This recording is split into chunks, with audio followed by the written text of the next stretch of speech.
pass. Wilco makes a run ahead of him. Bergkamp suddenly changed pace through the centre. It's Bergkamp! That's magnificent!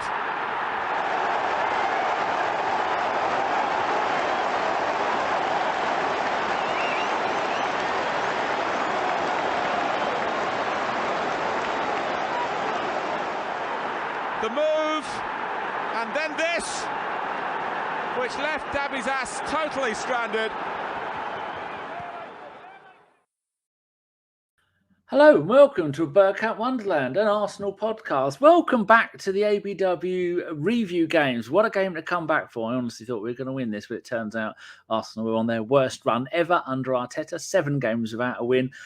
And back with me doing these regularly is the man with the party at the front, business at the back. I can't remember if that's the right way around. It's the one and only Deacon, Mr. Deacon Justified. How are you doing, you saucy little minx? I thought this was a perfect time to come back and do these.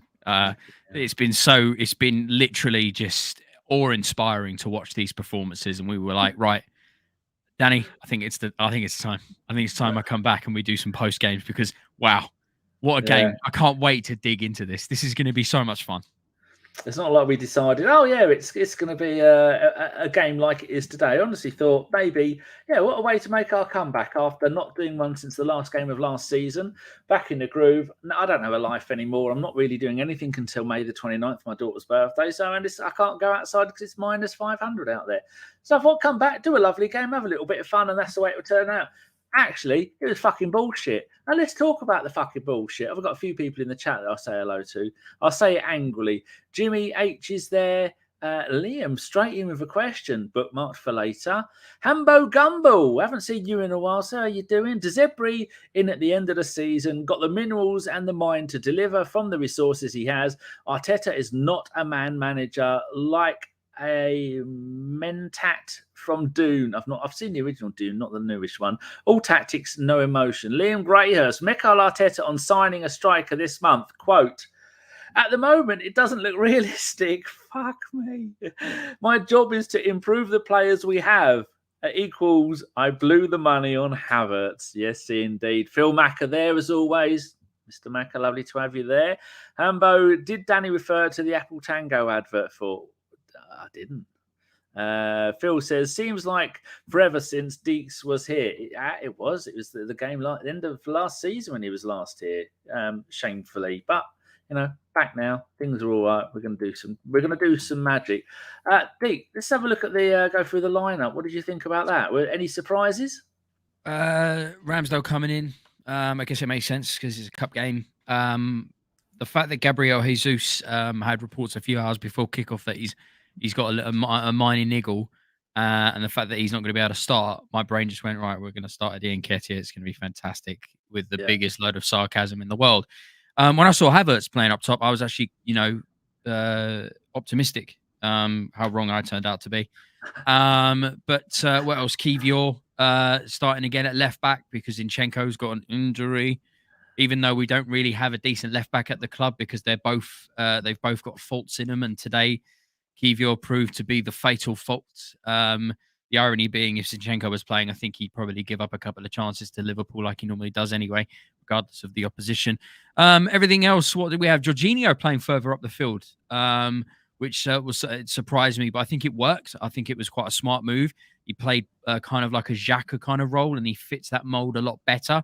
He's got the experience and, he hasn't got the legs like Xhaka, but that didn't really mean anything with him last season. He was incredible. So overall, I was quite optimistic. And for the first, 15, 20 minutes, I think we were confident. But what did you make of the lineup then, Danny? Did anything? Oh, Nelson starting as well, of course. What do you think of Nelson? It's a sign of a manager over Trossard.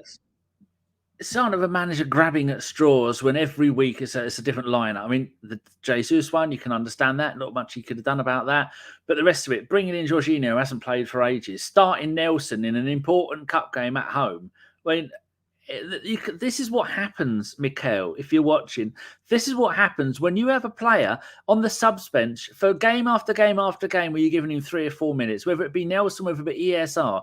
You can't fucking do that and then bring him in and go, oh, Liverpool, probably the best team in the Premier League at the moment. Yeah. And you're going to bring him in, start a game, go on then, off you go, son. Show me what you can do. Oh, I'm not, because there is a big, big difference, Mikel, between match fitness and game fitness. And he wasn't game fitness. That takes ages for you, for a player to become that. And so then you can do what he did. And considering he hasn't started a game in, 3 years or literally 3 years or some stat like that, or 2 years. I think Nelson did quite well, but you could tell he wasn't match sharp because the opportunities he had, like Havertz, and the constant going, "Oh, I've got the ball. Oh, hello. Anybody want a cup of tea? I've got the ball. I'm gonna hold the ball here. I'm gonna pick my nose, brush my teeth. Oh, then I'm gonna make a decision what I'm gonna do with the fucking ball." Absolute fucking bullshit. How an international player for Germany. He scored the winning goal in the Champions League final. 62 million quid. You get to the edge of the box and you don't know what to do with the fucking ball. Oh, I'll have another touch. It'll be all right. Oh, I'm going to do another one. Fucking bullshit. Anyway. Havertz had one of the worst performances in an Arsenal shirt. I thought of his life. Yeah, sure. I'm one of his biggest defenders when it comes to performances from him. But I can't really say anything about it. It was really, really bad.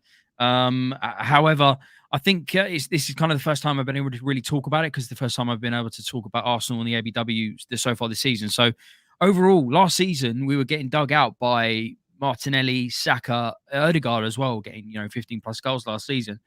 We're not having it this season, so we're showing all of the weak signs that we've had for a number of years now, but they're becoming more prevalent because the auxiliary strikers and everyone else that used to chip in aren't chipping in anymore. So it's really starting to show. Havertz, was he a waste of money? At the end of the day, we wouldn't be saying this if we were scoring goals like we did last season. Agreed? Imagine him in last season's team. I know. I completely tactics. I completely agree. Completely and utterly agree with you. He would be dominant up top. I think he'd be dominant. Very, very dominant up top. Him and Xhaka and everything like that. Jesus Christ, the football they could play together would be incredible. All I'm saying is, I know it's difficult, and the first thing to do is punt at Havertz, and he did have a bad game today, but a lot of people had bad games. Martinelli really hasn't got going this season, hence the reason why he started on the bench today. And he came on and he showed a couple of glimpses of what he could do and what he was doing last season, but once again, just nothing in that last few moments of when he's got possession of the ball. So we're only having these questions about Havertz because of how bad we're doing at the moment with Martinelli, Saka and Odegaard by not chipping in. And the fact that we've lost Xhaka this season, we're still trying to blood in a number 8. And we're playing a different style of football this season. We're a lot more solid at the back. Saliba is just he's a Rolls Royce. The guy was almost I don't even know what to say. The guy is absolutely unreal. Absolutely unreal. I can't believe that we've managed to get a player like this and nearly lose him after 2-3 years, but managed to get him on a contract, and here we have, and he's here to stay, and he's been a mainstay in the team altogether. But we've really struggled so far this season with we're playing a different style of football, that's for sure. We were stronger at the back, but the fact that we're not scoring goals, I think, it's putting a lot more pressure on the defense of our team, because we're giving up a lot of chances and the morale just falls away. But anyway, I digress. At the end of the day, we're not the team that we were last season. We're playing a different style of football. We're playing a different way. And as much as I love Rice, and Rice has been one of the man of the matches for the last how many months now, he brings a new, different style of football as well. He doesn't carry the ball and transition the ball as well as Partey does. But I'm not saying that Rice isn't very good. I'm just saying we're playing a different style of football now, and we've got a lot to get used to. And it's really showing, as we've only won one game in the last 7 in all competitions, Danny. An absolute nonsense. And it's well, I suppose we should say up front, do you want Arteta sacked? I don't. No. I think it would be, I don't want to turn into a Chelsea. I don't want to turn into a Man United where we have a little bit of a blip and everything goes absolutely topsy-turvy. I don't think that's the case today. I think we are going through a period, but we got to remember we're going through a growth period as well as a club. I know that the thing is, we set the expectations so high last season. We were riding on such a high for so long that our expectations this season are a little bit scuffed. You've got to remember, guys, we're only still 5 points off the top of the table.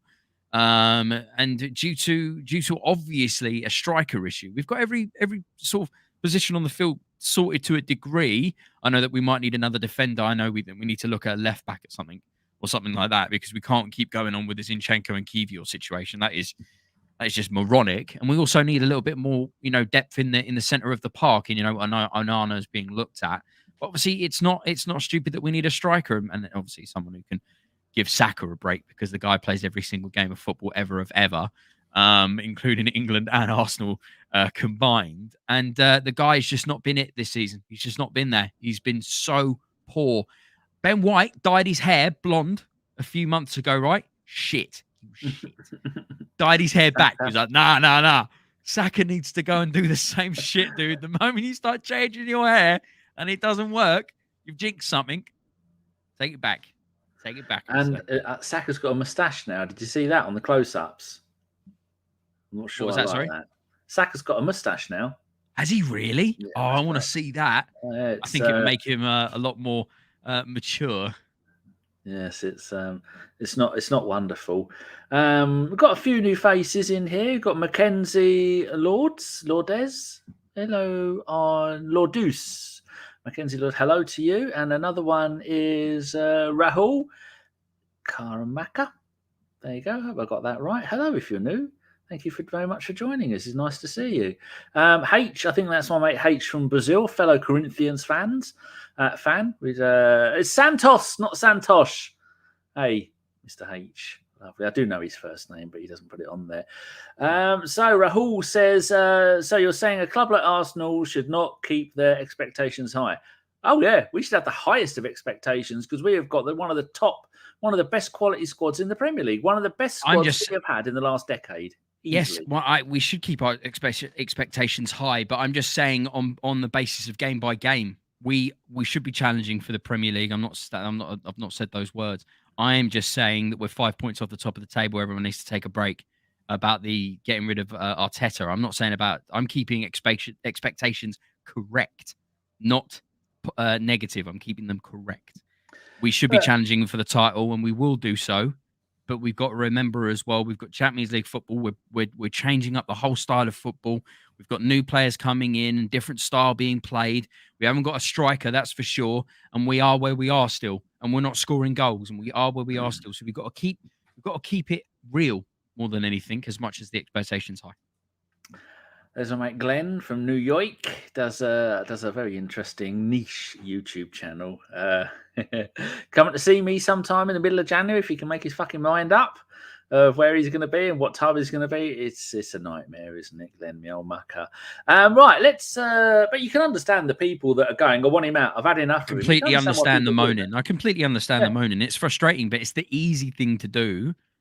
Is to bitch and moan and say, "Oh, fuck Arteta." It's the easy thing to do. Sorry for swearing. It's the easy thing to do to just go, "All right, let's give up." That's the easy path to tread. No, correct. What we've got to do is really think about it and go. At the end of the day, there's nothing we can really do about it. We've just got to get behind the team, get behind the manager, and hope that they can pull it out and do the business. Let's hope and pray that they can make some business done in the January transfer rumours of obviously Andy Nketiah getting taken by Crystal Palace, which I 1,000,000% open and welcome to. Yeah. 30 million pounds. Yes, do it. Goodbye. Eddie Nketiah didn't deserve the contract that he got. He got it based on circumstances, a bit like Theo Walcott and a bit like a lot of other players, ex-Arsenal players that have been at the club over the years, where they sort of levied the situation at Arsenal to get themselves an incredible contract, which they probably wouldn't have gotten if the circumstances had been different. And that's no different with Eddie Nketiah. He didn't deserve to get the number 14 shirt. The guy is subpar at best. The guy starts, can't score, comes off the bench, doesn't score. I can't stand him. We're not going to get anywhere when we've got a striker like that. We need to go in and get ourselves, obviously, Ivan Toney's the name that's being thrown around, as well as Dominic Solanke. And he's been playing brilliant football for Bournemouth this season. Dominic Solanke, I've been watching him pretty much every single game, and he looks absolutely great. Really, really like him. Ollie Watkins is another name that's getting thrown around. But I prefer Solanke to Watkins. I know it's a bit crazy, but yeah, I there's options out there, but we've got to make the sales to bring in the players. Danny, That is very true. Let's have a look at what I mean. I've made notes all the way through the game, and they're long enough as it is. But we still need to talk about this. And Boy 10 says it's not going to get better. Deac. Arteta doesn't know how to find answers in his own squad. Need another 100 million spunked on one player. Yeah, but we're all very happy that we spunked £100 million on Declan Rice. It's not like it's a £100 million like Enzo Fernandez for Chelsea. And what the... Do you know what I mean? It's not like we spunked that and got that. We got Declan Rice, who is arguably probably one of the best sort of water-carrying football players on the planet. And his interceptions and everything is just off the chain. He just needs to be able to get the ball going in a progressive way, a little bit better and a little bit faster. You know, take a few pages out of Partey's book. But we're just going to have to see what happens.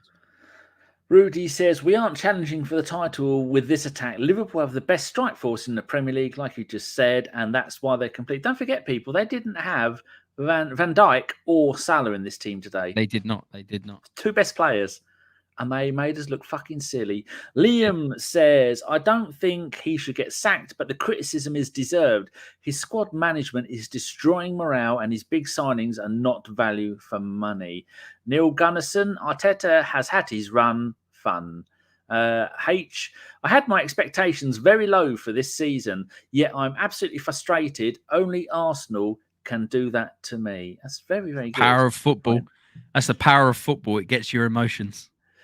Glenn says, I like what I'm hearing from Deac. He's your kind of person, Glenn. I think you two would get along very, very well. Karen is watching us on Twitter. Hello, Karen, friend of the pod. Just seen Arteta's press conference. It doesn't look like we're signing a striker, which I'm gobsmacked about. Don't make Karen angry, because she will lash out and she will take you down, Arteta. You want to watch out. Phil says, too much shortism. Deac always speaks the truth. Don't. He's going to get a big bloody head now, and then he's going to be wandering around the house in his underpants saying, I am the king. Going through doorways like this, sideways. Boy 10 says Arteta doesn't want to sell Nketiah. We know that. Craig, I've just made a mod because he's now doing stuff with us all the time, which is lovely. Wonderful human being. This side looks unbalanced, looks devoid of confidence. My main worry is a lack of plan B. There's another person you get on really well with, another very angry gooner. Phil, I've missed Deacs, and I never say that any over 2% of half and down. Shut up, Phil. Someone put him on a timeout. Jeez, I'll slide you that tenner later. NC Gunner US again on Twitter. They've just added the part 2 StreamYard where when your tweets will come up in our chat, as you can see a little X down there. It's not X, it's Twitter. Says it is what it is. We don't have funds, and what striker is available now anyway? Not some stopgap. Well, whether the funds are available or not, that's debatable, isn't it? What else are we going to do? Glenn says, I'm torn. I really like Deac's common sense, but he tells me not to follow him. Now, I think you'll be right following him. It's just, people of a certain disposition would wet their pants. And is here, and lots of numbers. Wasted so many chances this evening. Need a striker. Saka and Martinelli have no competition for their plays. Exactly the same issue we have had for 3 years. Boy 10 is still on one. I can't believe Jesus was signed to be a striker when City made a whole what's that? Soiree. Didn't know that's how you spelt it. Of winning the league without a striker in capitals while he was there.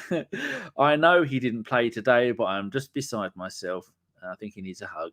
Karen says, completely agree. Eddie is not the answer, sadly. Let's go down and see if any new. Mr. Waffles, my friend from not Portland. Arteta decided Eddie was worth 100k a week. David, things were really bad as it were. And now you come in here. I love it. You just reminded us all of this. This is all great. Fuck's sake, what are you doing, man? Thanks, dude. Thanks for just setting the bar. Rudy says, we lost the game today, not because of our defence, because we lost the game because we can't finish a simple chance. It was like watching West Ham. It was like watching the West Ham game, Danny. James Johnson, another person I think you'd get on with, Deac. He's a very angry gooner. Another one who's doing more stuff with ABW this season, which is great. I've got more chance of placking my own piss tonight after a Pepsi Max binge and Arsenal have scoring a goal. Oh dear. Craig says he's not angry. We know you are, Craig. We're all angry. Any names we haven't seen here before? Sai is finally turned up 19 minutes late. You can't blame the manager if the players can't finish their chances. He can't go score himself. Now, that's a point worth debating. He can only pick the best players. If those players aren't scoring, is that his fault? No, it's not his fault. Arteta's given them an incredible start. You know, the way they play and the gelling and the sort of the cohesion that they've developed over the years. We're just, I don't know. There's something that's going on. I don't know if it's got anything to do with.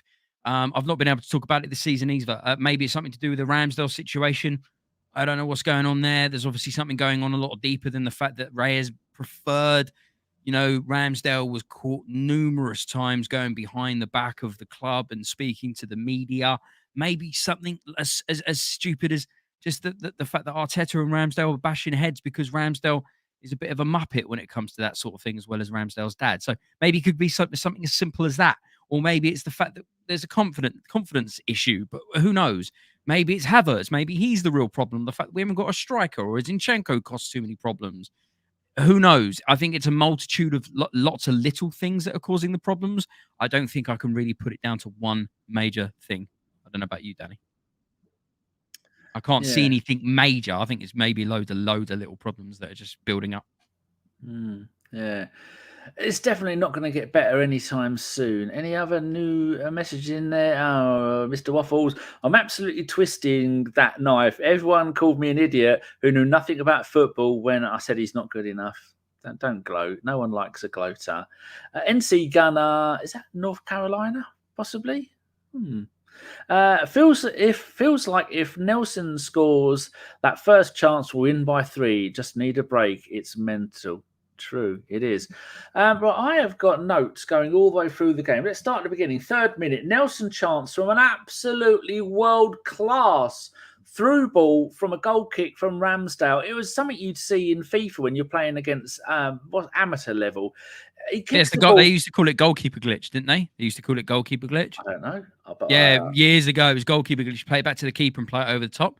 Used to call it goalkeeper glitch. I'm pretty sure chat will probably correct me on this, but incredible. Nelson did it a couple of times as well throughout the game where he played on the shoulder of the last defender and went through on goal near enough. The first one was definitely the one that he should have done more with.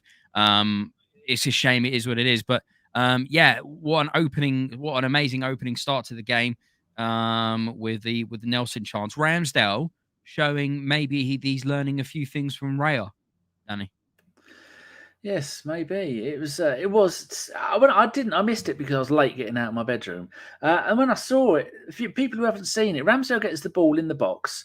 He picks it up. He launches it. He kicks it the entire length of the field. It goes over the entire of the Liverpool midfield, over their defence, and lands at the feet of an on-running Nelson. And then Nelson goes full Havertz, takes too long to make his mind up and doesn't score. And the 6th minute, Nelson, good chance from a Saka corner, Deac, yet again. That was 2 great chances in the space of 3 minutes. And then the 7th minute, Havertz with a shot at the keeper.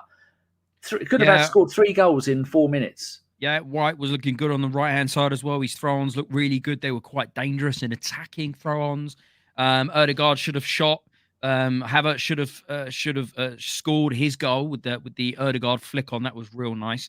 After 10 minutes, you're thinking, how have we not scored at this point? This is crazy. It's a bit comical, I think is the word. If anything, to watch this sort of performance where we're blowing them out of the water and we just can't put it beyond the line in the goal. I couldn't believe it. Danny. 10th minute, unreal chances from Nelson after Saka got the ball off of one of their defenders who was dilly-dallying on the ball. Then Odegaard hits the crossbar, and then I think Havertz had a shot, and there might have been another player having another shot after that lot. It was just, I haven't seen this. It almost was like Arteta had grabbed the entire squad by the scruff of the neck and gone, oi, go out there, score goals, stop fucking around. And they've gone, all right, boss, they've gone out there and they've done everything but score a goal. I mean, that was 4 or 5 chances. We look so good, Danny. We look so good. We're just not finishing it. There's something going on. I really hope we can sign a striker. I've got 17 minutes here. Solid structure. Liverpool had a a moment of possession. They had a lot of attacking chances, and we just looked rigid. We looked rigid. We didn't look like we were going to falter. I was really impressed with that. We've got some more Nelson runs over the top, and then this is when this is one of the Saliba challenges where he just completely, does so well with the ball. The guy is a Rolls Royce of a player, incredible football player. Absolutely love him. And then we got 25 minutes onwards, we got Saka effort, another Havertz wasteful situation, and then a clear handball after 30 minutes. Did you remember that one, Danny? 30 minutes in, we got Trent Alexander-Arnold where he handballs the ball. Nope. And we don't get it. No. Yeah, he handballs the ball and he does it, and even in the replays, it's embarrassing. And we don't get a free kick or anything like that, which is always funny. And which leads to a passage of play, and then White gets done over out on the left on our right hand side. White just looked like a bit of a fool. It's difficult. He plays like a Jekyll and Hyde game every single game. He hasn't been the Ben White of last season. I don't know what's going on. I think injured. Well, sure, but every time he's played, he's just not been that guy. He's just not been that guy. Maybe it's inconsistencies of game time. Maybe the fact that he has had injuries and Tomiyasu has filled in for him and played pretty well, that we've not got that side going yet. But then we could say the same for Saka and Martinelli and Odegaard as well. Boy 10 says the defence was visibly more comfortable playing with Ramsdale than Raya. Yes, we've conceded, but the first goal wasn't by Liverpool. What do you think to that? Ramsdale, has Ramsdale shown Arteta anything, or will Arteta just blindly go next game? Once again, it's tricky. I don't know what's going on. It's obviously deeper than performances that's keeping Ramsdale out of the team.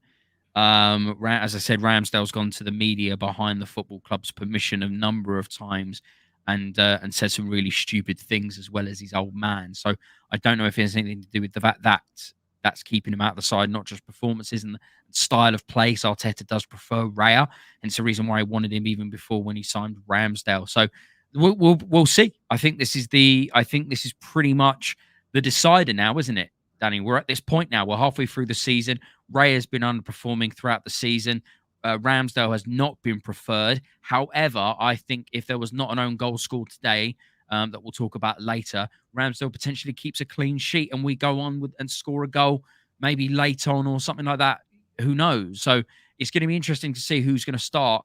I can't remember who we're playing next in the Prem, but whoever we are playing next in the Prem, if Ramsdale starts, then we'll all agree that makes sense. If Raya starts, I think that's Ramsdale done. Danny, what do you think? Well, yeah, I think that you can't bring Ramsdale in for this game and then drop him for all the next games in a row. Hopefully, I mean, I don't think it's I don't think this is what's happened. Hopefully, Arteta has gone, Raya, you've had your chance. You've much like we dropped Ramsdale when he was making some clangers, but then now you've not been great in goal. And hopefully, he'll cancel the transfer because that's £27 million that could go elsewhere. And they bring Ramsdale in, and Ramsdale can be the number one again because Danny, the players that's an interesting take, Danny. I didn't even think of that. Of course, we haven't officially signed David Raya for £27 million. He's still on loan. So who knows? I thought that they were going to pull the trigger on the deal on the 1st of January. Yeah, that's what was hinted. It's been a week. It's been a week and it's still not happened. And I tell you what, I haven't heard anything in the papers or the rumour mill talking about that deal is going to be done. I've only seen Tomiyasu getting a new contract happening, and the fact that we're looking at a central midfielder and potentially a defender. I've not heard anything about the Raya deal. So, Danny, who knows? You might be onto something there. I doubt it. I wouldn't. I've gone 11 years without getting anything right about the Arsenal. I don't want to start that nonsense now. Don't start now. Brady's banana has turned up. Nice that you turn up. You're only half an hour late. I suppose you've been crying into a tissue because it's been an absolute mess. Leon Davies has joined us. Hello, Leon. Nice blue hat you got there. Crystal Palace. Yeah, there we go. So if Ramsdale starts, then we'll see what happens. But if Raya starts, then Ramsdale's done. There you go.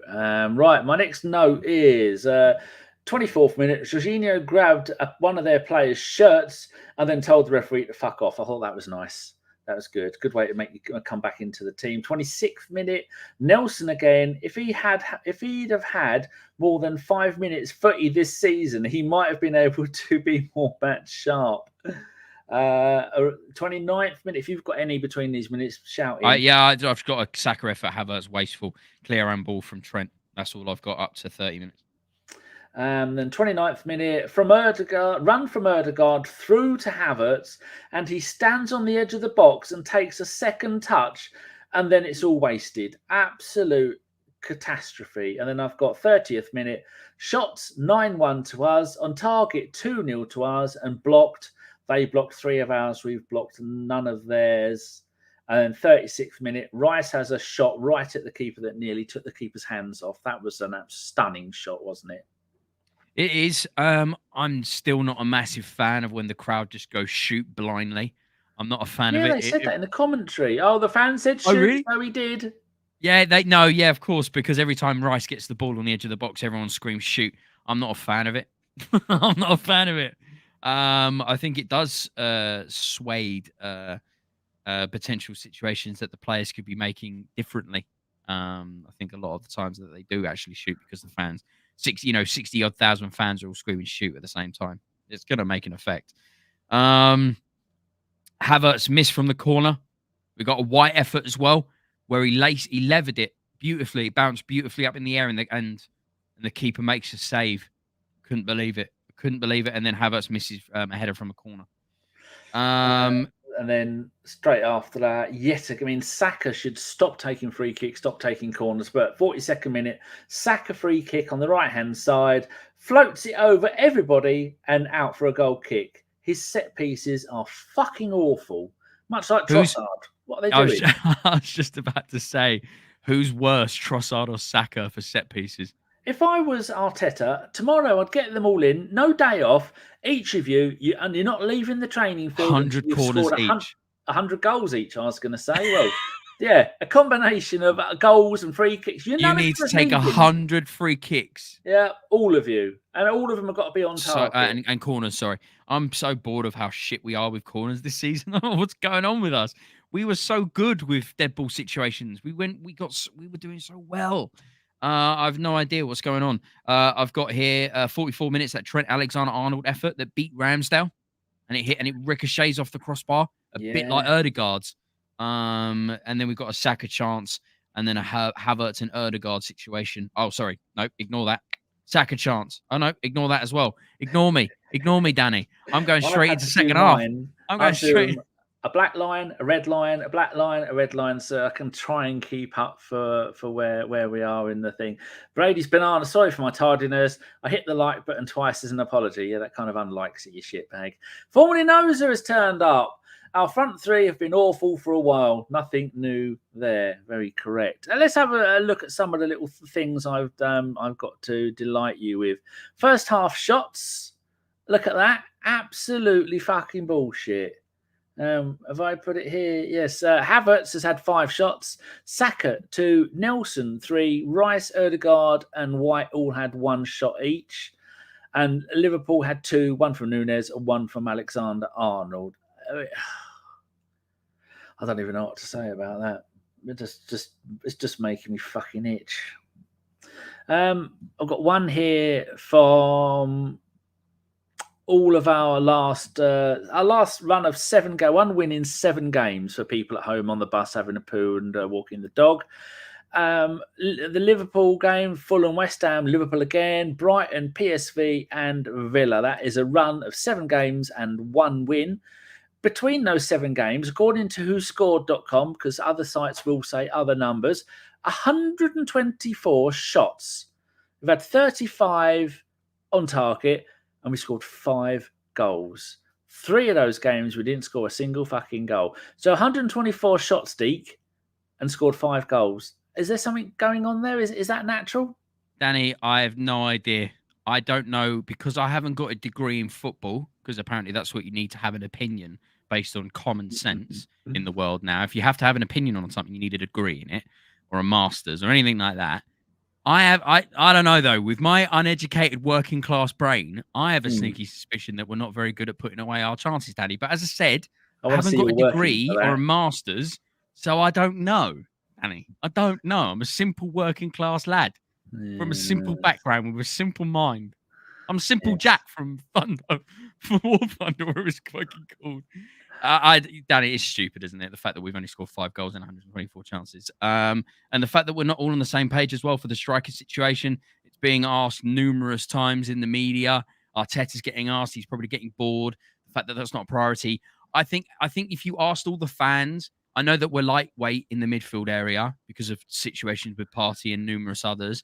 The fact we haven't got on Nenny, so we haven't got a lot of depth when it comes to the midfield. And the situation with defence, we've got some situations there as well that are not they're not needed or wanted or anything like that. But I still think everybody would rather sign a striker than anything else. Someone here called Trevor Jones. Is that the Trevor Jones? One with the shitty little dog who lives near me. Hopefully it is you, Trev. Been a friend of mine for when I met Trev when I bought my Commodore Amiga in Robinson's in Huntingdon in 1987, possibly 1988. He's been bugging me for nearly 40 years. Horrible man. Anyway, Trevor says, why start Nelson over others? Swap deal plus 40 million for Ivan Toney. And Ramsdale, far better goalie. Raya too slow. Rami has the passion and the backing of the fans and players. That's wise words, Trev. It can't be the Trevor Jones that I know from sunny God Manchester, because he would never make that much sense. So definitely not you. Boy 10 says, we have a depth in midfield. Arteta just doesn't play youth. How would you feel if you were today's bench? We had youngsters on the bench. We had Sosa, Manuare and Walters. So far, between all of those, none of them have played a single Premier League game or Champions League game this season, I don't think. I'm surprised more than anyone that Walters hasn't got any game time. I'm surprised more than anyone that Rowe Walters has not got any game time this season. If you're a young man at the Arsenal, you're one of those players, you're a prospect, and then you're looking, just getting up the list of games in a row here. Charles Sargo has played 1 game. That is it. The rest of them have not. So I'm looking in the squad, which means your match day squad. Ibrahim 1, Sousa 1, Sweet 1. Who else is there? Lewis Skelly 1, Cozier Dubry 2. I know Skelly is 2, twice been on the bench. Charles Sargo 3, Manuare 4, Raul Waters 7 times he's been sat on the bench. If you're one of those young men, Deac, and your contract is coming up for renewal, and you're seeing that in the last 3 seasons you've got fuck all chances, and it looks like you're going to get fuck all chances, are you going to sign a contract and stay at the Arsenal, or are you going to tell Arteta to go fuck himself? I think it's going to be a 50-50 battle with a lot of players. You've got to remember, though, a lot of players that don't end up making it at Arsenal end up having such an impressive resume, but by being in the Arsenal academy for as long as they do. A lot of ex-Arsenal players go on to have very long and illustrious careers, maybe not at Arsenal. So it's in their interests. You know, even yesterday, I was watching the FA Cup, watching Sunderland versus Newcastle, and Dan Ballard was playing up against Isaac, and he performed really well. And it was really unlucky he got an own goal given against him. But Ballard looked decent. He looked like a really decent little player. Obviously, Job Bellingham plays for Sunderland. It was always very confusing when you see, what the hell, Jude Bellingham playing Real Madrid to Sunderland, because they look so alike. But a lot of these players, they go on to have a very long and illustrious careers. Lot. Not a lot. You look at it, and I've got a database because I'm sad that I've done myself of every single Arsenal player over the last 30 years. Most of them end up playing League One, League Two, National League North and South, even lower than that. It's the number of players that we go through that end up being having to get. I would say maybe I'm different then. Anything above League Two, being a professional football player, and not a semi-professional football player in the Vanarama or whatever. I think from level 2 upwards, League 2 upwards, I think that's a good career in football. Maybe I'm a little bit different then. I mean, you're playing football, so you're going to be playing football professionally and full time. I think that's regardless of whether you're playing in the Prem or you're playing in League 2. If you're playing football full time and you're being paid a wage that allows you to do it full time, I think that's having a good career in football. I think it's super difficult to get into football. It's not like I know we see all these football players, but it's not like they all just fell out of bed and went, "Oh, I'm a football player." All these players, they have to work real hard and give up so much in their lives to do what they're doing. I know they get paid the big bucks, but they can't have a normal life like we can, going out and getting absolutely tanked up all the time whenever we want to. It's not wee with that, is it? I don't drink. I'm not a wastrel like yourself. Thank you. Yeah. But you see my point. It's a difficult life being a football player, and that's the reason why they get paid the big bucks. And it's a difficult life, and it's a tough one to get into. So if you can play football for a career, I think you've done well. Trevor Jones says, "Piss off, Whiz Wheels. My dog is the best." So that is Trevor. Bless him. He's not got much time on this planet. He's an old withered old man. He lets his dog shit on the grass and then leaves it because he's a horrible man. Anne says Arteta rules the roost. If Ramsdale has upset Arteta, then Ramsdale will leave. Arteta far too stubborn to back down. Yeah, boy 10. There have been too many good opportunities to play Walters this season, especially with our full packs.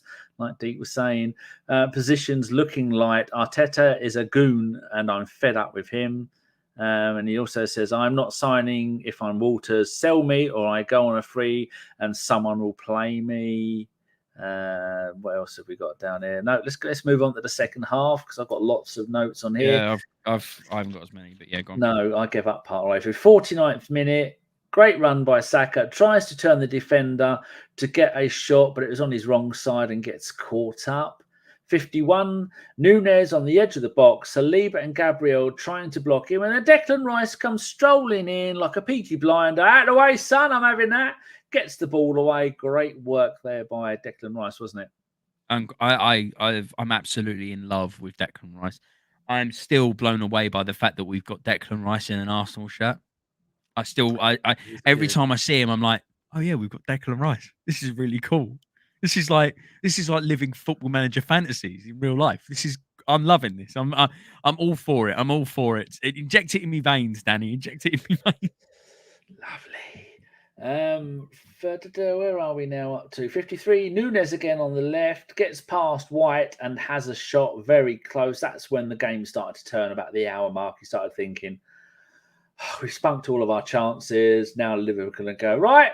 And Liverpool brought on children. They brought on, what's his name? Clark, who's played for Newcastle. Lee Clark. They brought on Lee Clark's son. He's about 6. Me. And Robbie Savage's son was at Man United and he's now at Reading, I think. So many players, their sons are out there playing football.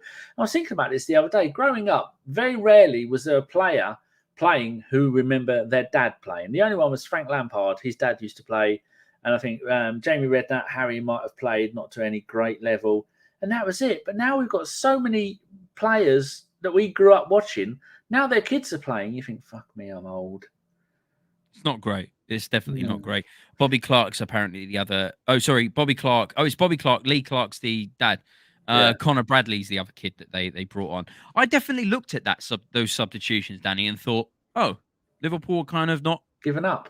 They're not going for it now. Yeah. Wow. I mean, those two young men, they came on with a quarter of an hour to go. Connor Bradley is 20, and this season he has played 0 Premier League games. He's had 1 League Cup game, and he's had 2 Europa League games where it's just meaningless. And Bobby Clark, son of Lee Clark, is 18 years old. That was his debut for Liverpool. Never played a game before. Now, could you see at 0-0, could you see Arteta bringing on a player to make his debut in the Cup? No. Against Liverpool? No. Well, not against Liverpool. Against anyone. Against anyone? No. I'm weirded out by that as well. I never thought that would be. I always said at the very beginning of Arteta's reign, I said that man management is a situation that he's not very good at. And I said that from the very beginning. You can go back to the podcast when we were doing it back then when Arteta fully on. And I said that he's not very good with man management. And I've said that for a number of years. And his man management still hasn't gotten very better. The only difference is now a lot of more people are seeing it. And it's annoying because there's nothing we can do about it. We've got to get behind the players. We've got to get behind the manager. I'm still hoping that Arteta's the correct man for the job. I don't want to be a Chelsea or a Liverpool situation where we're changing managers so frequently. We don't even know who else to sign. Chelsea are getting to the point where who else is left to manage Chelsea that hasn't already managed Chelsea? It's getting a bit weird and embarrassing. So I'm hoping that we don't get turned into a situation like that. And I'm hoping Arteta figures things out. As I said, I think it's a situation of lots of little problems that are causing this, not necessarily one big problem. So I'm hoping that they can figure stuff out, and we'll see what happens, I guess. At the end of the day, I know it's the FA Cup, and the FA Cup's something that we should be going for, but maybe we can focus on the league a little bit more, in the Champions League, maybe get a decent run there. I don't know. It's very early doors that we got Liverpool. If you listen carefully and you tilted your head directly south, you could hear the people in Porto going, "Ah, right. Oh, really? Oh, right. Make a note of that. Do this. You watching this, players? Oh, yeah. You're right there, Danny. You're right there. 57th minute, tricks down with a free kick. Odegaard passes it wide to Nelson, who was running down the left-hand side on his own with nobody around him. He crosses it in. Gabriel misses the header by a gnat's testicle, and Saka fluffs a chance to get it on target. Now that was a good bit. That was a good free kick. Havertz. It was Havertz that made the run where Odegaard played it through to him. It was Havertz that put the ball in. Yes, I didn't know. I was guessing that it was because it's the left-hand side that it. Yeah. It was Havertz. They worked on this on the training ground, and it was a lovely free kick play. Odegaard playing in Havertz, who lost everyone and was able to put a ball in quite dangerously, and Saka missed a chance. Saka's not been there this season. Martinelli's not been there this season. That's the reason why he's come off the bench later on. And the cracks are already there, but now we haven't got the plasters to repair them from the goals from Saka, Martinelli, and Odegaard. So there we go. Oh, the thing as well, the fact that Gabriel looked to leave it. Did you see that when the ball came in? Gabriel looked to leave it. Gabriel, if he went, the Gabriel centre back, if he just because he barely missed it. No. He when you watch the replays, it looks like Saka calls for it and Gabriel comes out of it. So I was like, oh my god, I can't believe Gabriel left it. Gabriel should have just gone for it. He was in a better position to score than Saka was. Saka just pulled rank because he scores goals, obviously. So Gabriel obviously thought that Saka was in a better position, body in a better position, ended up not being the case. So who knows what would happen if Gabriel just went, oh, shut up, Saka, I'm having this. Gone for it. So who knows? Didn't see that. 60th minute, yet again, we get them on the break, down our left. Nelson to Havertz, who goes wide. Cross from Saka, who puts it over. Saka had an absolute mare today, didn't he? Couldn't get free kicks on target. He couldn't get corners on target. He was getting kicked all over the place. He couldn't. One of his worst games in this season, not in ever, because he's been brilliant for most of his life. But I'm just looking. They gave Saka a 6.6, which is it's not the lowest in the side. The man of the match was obviously Becker in goal because he fucking saved everything we threw. 18 shots. Fuck's sake. So next one we've got is 61st minute. Martinelli on for Nelson. Did you agree with that? Because Nelson seemed to be having a good game. It's a tricky one, isn't it? It's still got to be a decision that would be made, because if you don't take off Nelson, you keep him on the pitch, where does he play? So it was just a like-for-like swap. It was something was going to happen, and it ended up being Nelson coming off. And I don't think Nelson was one of the worst players on the pitch, that's for sure. But then you don't bring off Saka, because Saka can just create something out of nothing a lot more than what Nelson can do. I know he did the Bournemouth thing, but let's be honest, Saka can create more opportunities than Nelson can in 90 minutes. Well, you'd like to think so anyway. And you can guarantee next game Nelson will be on the bench. Yes. And he'll be going, what the fuck am I doing here? Yes, I agree with you. I didn't think Nelson had a bad game. I thought he had a fairly decent game in all consideration. My notes get a little bit patchy after the 61st minute. 76. Have you got anything before that? I've got 67. Martinelli looking really, really good, doing some attacking threats down the left-hand side. And then he gets a corner. And I go, it's going to be shit, isn't it? And it was shit. It was a shit corner. So I was like, oh, okay. Kind of nullifies everything you've just done, Martinelli. Well played, mate. Anything before 76? Apart Yeah, from I've that? got a 72, an effort over the bar from Saka. I'm lost count how many times Saka missed opportunities. And then 76, the huge Ramsdale save. Danny? Yeah, Diaz with a powerful shot through our player defender's legs. Ramsdale sees it at the last second, dives to his right and pushes it just wide. Great save out for a corner. Considering the bloke hasn't played in months, apart from the Brentford game. And he's gone out there and he's proved a point. Like someone said in the chat, the first goal wasn't his fault, own goal. And the second one, we were fucking breathing out of our asses at the time.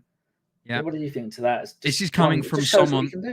I completely agree. This is coming from someone who's got not a bias against Ramsdale, but a dislike towards Ramsdale. The things that he said in the media and what he's done and all that. As I said, I don't want to keep going out flogging a dead horse here. I don't want to keep talking about it, but I'm not a fan of Ramsdale and what he's done. However, I think Ramsdale saves that and Raya lets that in. And I love Raya. I thought he was brilliant last season for Brentford. I really liked him. Ramsdale was he should be starting against Palace. He should be starting. And this is coming from someone that, as I said, is not happy with Ramsdale. Yeah, you are. I mean, the messages between me and you in WhatsApp, luckily neither of us are going to grass each other up to the police and we delete all of them straight away. But yeah. We burn the evidence, Danny. We burn it. Encrypt it. Double encryption. Triple encryption. 77th minute, corner, Jota header, hits the crossbar. And then you think, here we go. This is it. Now they're really on fire. And then the 79th minute, an own goal, free kick. Everybody jumps and the ball comes off the side. As glances off the side of Kiwior's head. Ramsdale didn't stand a chance, did he? No, it's just... We haven't got any decent left-backs, Danny. Oh, we have got one. He's just playing in Spain. And for people who don't rate Kieran Tierney, he is currently playing in Spain. And I tweeted this the other day. He started the last 5 games. They've conceded 2 goals in those 5 games. They've had 3 clean sheets. It's their best run of the season. They're undefeated in 5 games, and he's playing every minute of every game almost. I think one of them he came off a bit early. He's never fit. He's no good. Imagine Kieran Tierney, who was our player of the season 2 seasons in a row. He was the only decent player we had at the club. Arteta's come in and gone, you there, boy. You give 100% every game. You can defend at centre-back, at left-back. You can play left wing-back. You're up and down that left-hand side. You give cover to whoever's playing at left wing. Yeah, fuck yourself. Fuck off to Spain. I'm a bit confused that we've gotten rid of Tierney. I know he doesn't play the inverted wing-back role, and that's probably what I've pushed. Inverted wing-back. I know. I'm just speaking from I'm trying to be in the mind of Arteta here. Danny. Don't do that. You send yourself mental. Very, very true. Very true. But I'll dip my toe in one more time and see what happens. But, he doesn't play the inverted wing-back role, so it's not something Arteta likes. However, we all do love Tierney. We know that he's an incredible defender and he's got an capabilities of doing some decent things, putting the ball in. It confuses me that we've sent him out on loan and we're looking at bringing another defender in because we're light.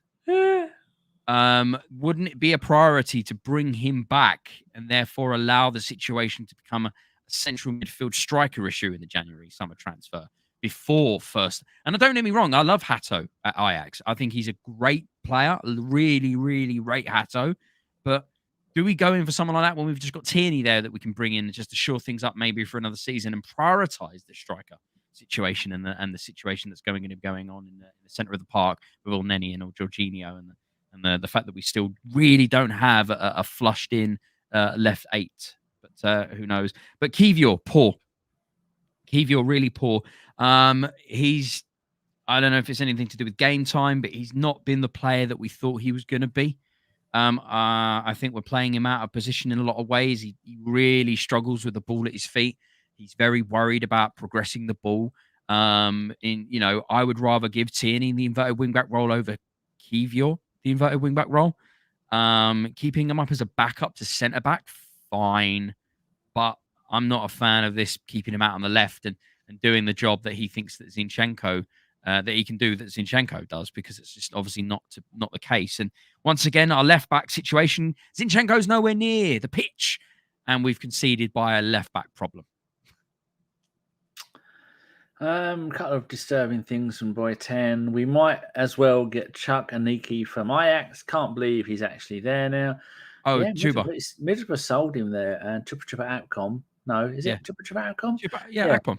Yeah, and he was doing absolutely diabolical. Got a new manager in, and now he's banging in the goals. And Boy-10 says, Donald Mallon, where is he now?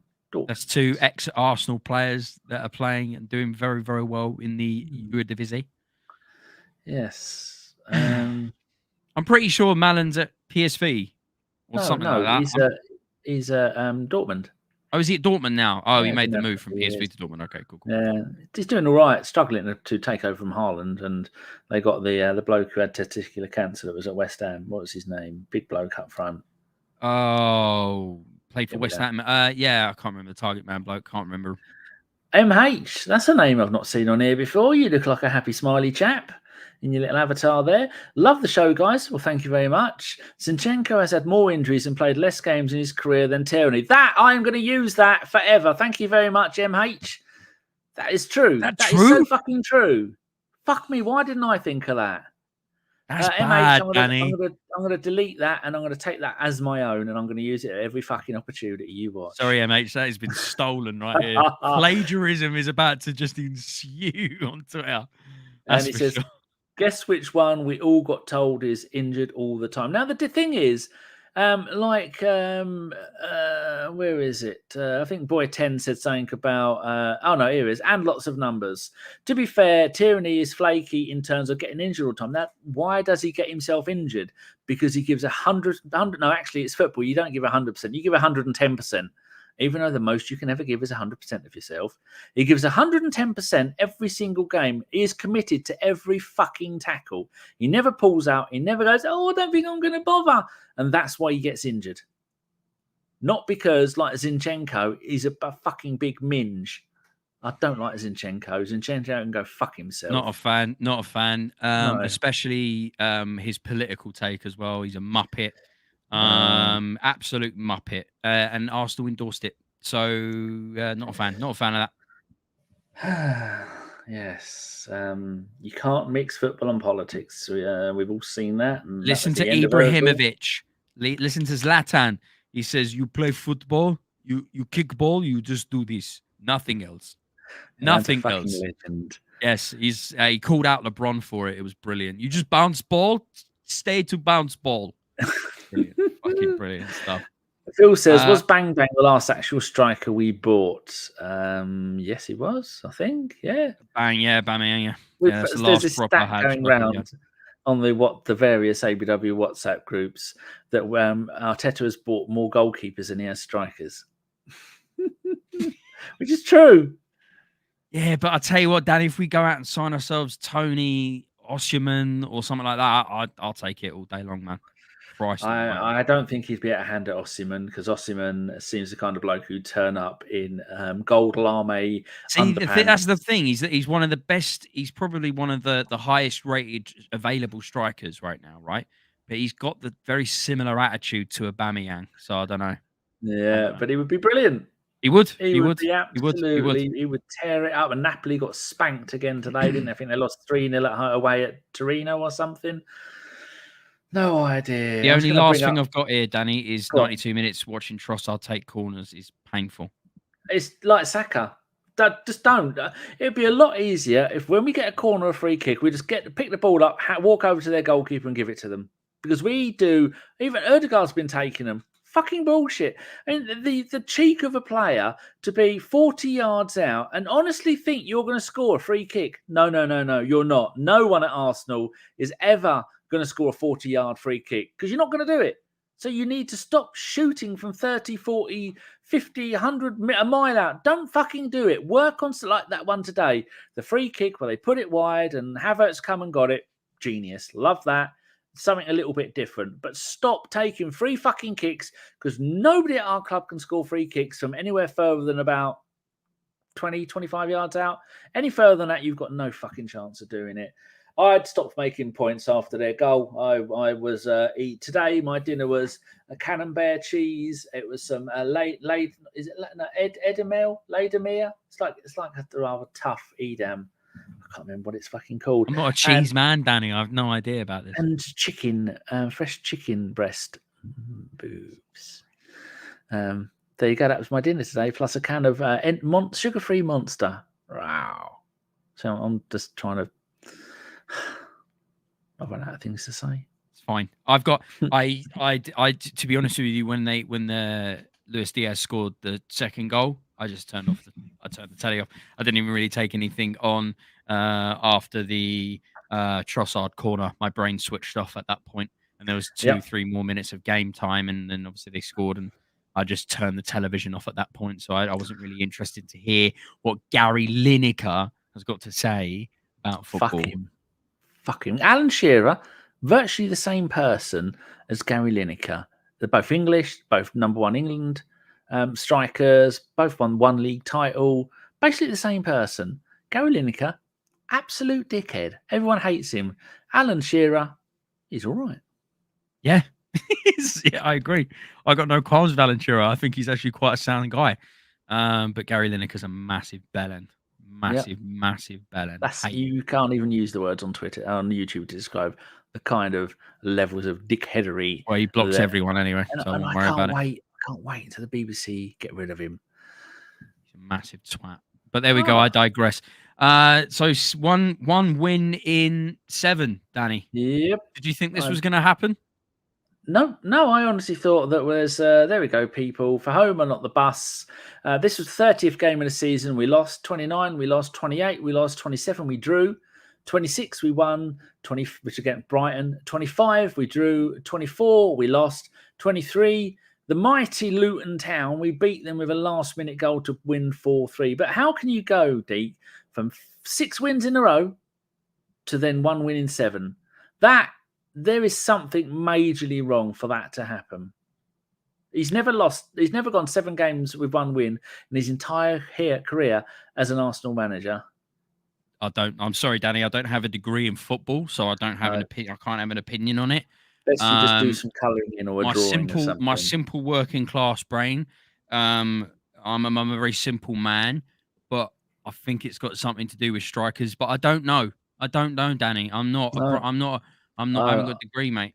Too I'm not allowed an opinion. Yeah, the Karl Jenkinson, the king of the Lord Admiral of banter. Has he got any idea? He's got it written down there, but he's not going to tell us what it is. He's not going to tell us what it is. God, I used to love Karl Jenkinson. He had 15 corners and 15 crossing on FM. He was brilliant. Yeah, he was really good on FM. He was really good. He was really good at whipping a ball in. If you were playing attacking wing backs, he'd do you a job. He'd do you a job. That's for sure. I always remember that about Karl Jenkinson. The fact that he was a word Arsenal fan is always a nice thing. Yeah, he is hardly judged by the Arsenal Twitterati. I think unfairly judged. I agree. I liked him. Obviously, he's not Arsenal caliber, but we loved him regardless, didn't we? We treated him like one of our own for a long period of time, and then he kind of just fell to the wayside.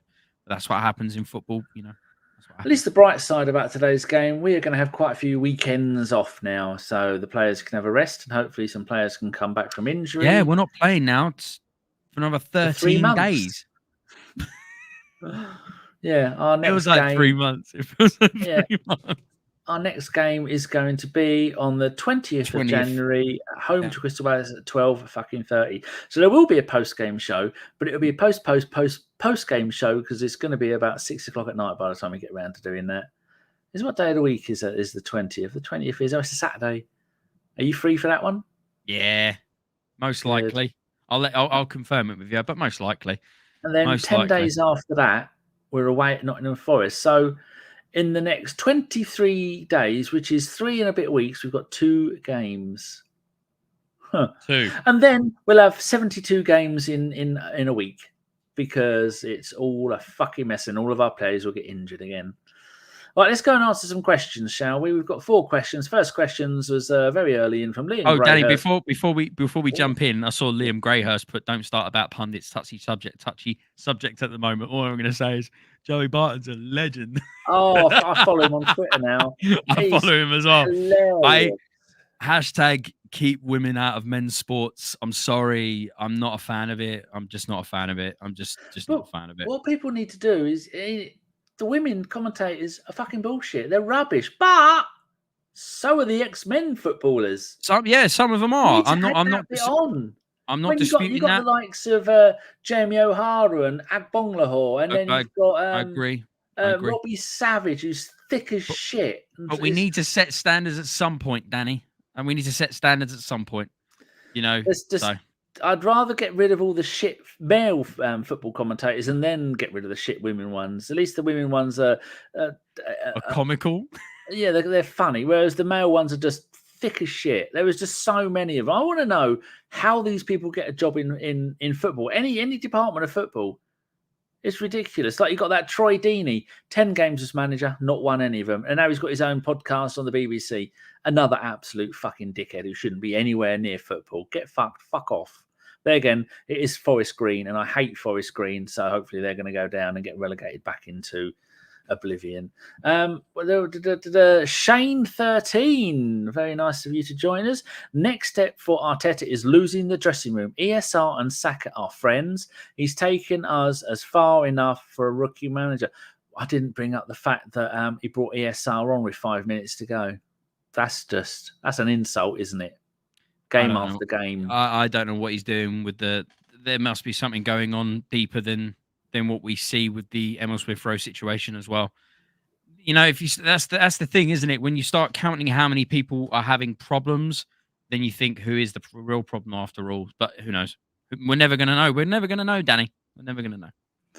Right, 4 questions. First one, Liam Greyhurst. What new Chelsea reject should we buy now to try and fix our lack of goals?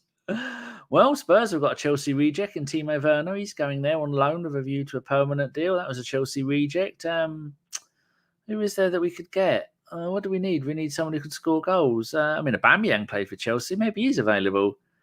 I can't think of any other.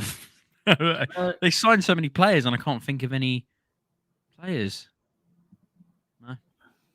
How about this from formerly Noza? When do you think we'll score a proper goal, possibly with a game? If we've got to win the Palace game, haven't we? But but if we don't win that, we'll 100% win the Forest game. Well, hopefully they are all over the shop at the moment. Eddie will have signed for Palace by that game, and then he'll play for Palace and score a hat-trick against us. So then we'll have to talk about how shit he is.